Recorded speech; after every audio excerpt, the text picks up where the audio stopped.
Sadiq Khan, remember him? Sir Sadiq Khan, soon enough. My blood pressure, I tell you. He's the gift that keeps on giving.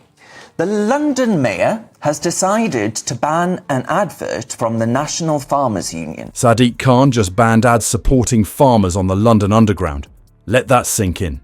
The mayor of one of the world's greatest cities is now policing which causes deserve a voice. But hold your horses.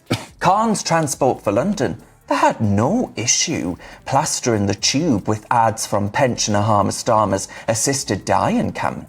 The people who keep our bellies full are now public enemy number one for daring to raise awareness about Labour's family farm tax. But this isn't just about farmers. It's about you, your family, and the future of London.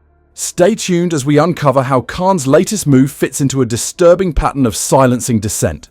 Before we move on, I'd like to ask you a small favour. If you appreciate this content, please take a second to like this video and subscribe to the channel. Over 98% of you watch the videos without subscribing. It costs you nothing, but it makes a huge difference to us. So, did you click the subscribe button? Great, thank you so much.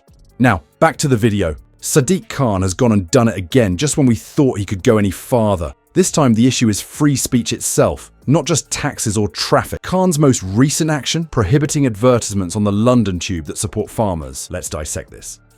Nothing harmful or unlawful was being promoted by these advertisements. They had no problem with the vegan brigade being wall to wall, or even a controversial Islamic preacher holding a briefcase full of burning US dollars and... They were merely expressing solidarity with British farmers, a demographic that has recently faced many difficulties. It said simply, "British farming! We're proud to produce your food." Hardly contentious, isn't it? However, it seems that Khan was overwhelmed by this. He made the decision to exercise his mayoral authority and end these advertisements, claiming that they were impartiality. Many Londoners are scratching their heads over this move. Supporting local agriculture has been a partisan issue since when? There is no more glaring contrast between Khan's behaviour and the values of free speech. London has long taken pride in being a stronghold of free speech and a diversity of viewpoints. Here, however, the mayor himself is censoring the messages that Londoners should and shouldn't see while commuting to work. What then is actually influencing Khan's choice? Some people theorise that it has to do with keeping the narrative in London under control. Some argue that it's an unsuccessful attempt to seem neutral on agricultural matters. For whatever reason, Khan's priorities are obviously very different from those of the typical Londoner. The public's response has been quick and mostly unfavourable. Many have accused Khan of overreaching and even authoritarianism, sparking a flurry of criticism on social media. It has been difficult to defend this move, even among Khan's usual supporters. The views of experts are not much more lenient. Even with the best of intentions, this type of censorship creates a dangerous precedent, said Dr. Emily Thorpe, a political scientist at UCL. The mayor has no authority to determine what speech is appropriate in public areas. This censorship's broader ramifications are concerning. What will happen if Khan is prepared to outlaw harmless advertisements that support farmers? Will any message that differs from his personal beliefs be considered too contentious for public places in London?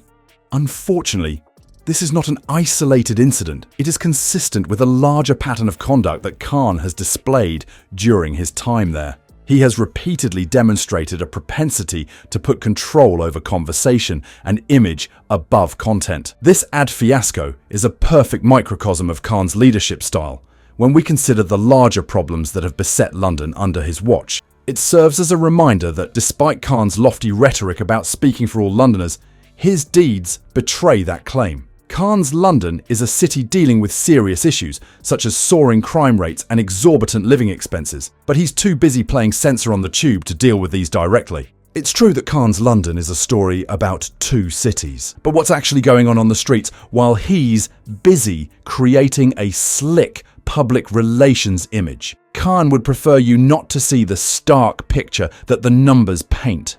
Let's discuss crime. Violent crimes have alarmingly increased in London since Khan took office. In particular, knife crime has increased dramatically, making many Londoners feel unsafe in their own communities. Feeling unsafe isn't the only issue. Not being able to pay to live in the city at all is another. London's cost of living has skyrocketed, and housing costs are still rising beyond the means of regular workers. You would think that Khan's top priorities would be these urgent matters. False. Khan appears more interested in micromanaging unimportant issues than addressing these pressing issues. Consider his recent fixation on outlawing tube advertisements. Is this truly the most pressing problem that Londoners are currently facing? At best, Khan's efforts to address fundamental issues have been mediocre. The affordability crisis has not been alleviated by his housing policies. His approach to crime appears to be less concerned with efficient policing tactics and more with public relations. He appears to be attempting to fix a leaky roof by repainting the walls. One can feel the annoyance of Londoners. Sarah, an East London-based nurse, informed us, "I voted for Khan because I believed he would have an impact. Now, though, I'm afraid to walk home at night because I can hardly pay my rent." He seems to live in a different version of London than the rest of us. How has Khan addressed these criticisms then? He's tried to stifle or sidestep criticism rather than confront it directly.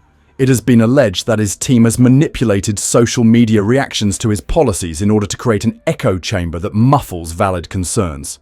Khan's leadership is seriously called into question by this pattern of behaviour. Does he care more about upholding his reputation than genuinely resolving London's issues? Every day, the disparity between Khan's London, the one he portrays in meticulously planned photo shoots, and the reality faced by regular Londoners widens. The ramifications of Khan's actions are becoming more obvious as we move forward. At risk is London's standing as a premier city. The dynamic, multicultural city that once drew people from all walks of life is in danger of turning into a playground for the rich, while regular Londoners are struggling to make ends meet.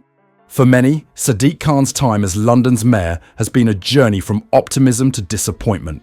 Rising crime, skyrocketing living expenses, and a lack of focus have supplanted the hopes of a better future. Khan's recent actions, such as outlawing advertisements that support farmers, show a concerning trend of leadership that is more concerned with manipulating narratives than dealing with pressing problems.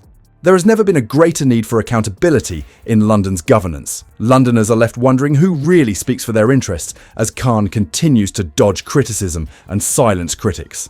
Khan's meticulously constructed public persona and the harsh realities of life on London's streets are becoming increasingly disconnected. But there is a ray of hope amidst this difficult terrain. The ability of knowledgeable citizens to influence the future of their city is still very powerful. The possibility of change increases as more Londoners become aware of the discrepancy between Khan's words and deeds. Whether Londoners will demand the real leadership and tangible solutions their city sorely needs is the question at hand.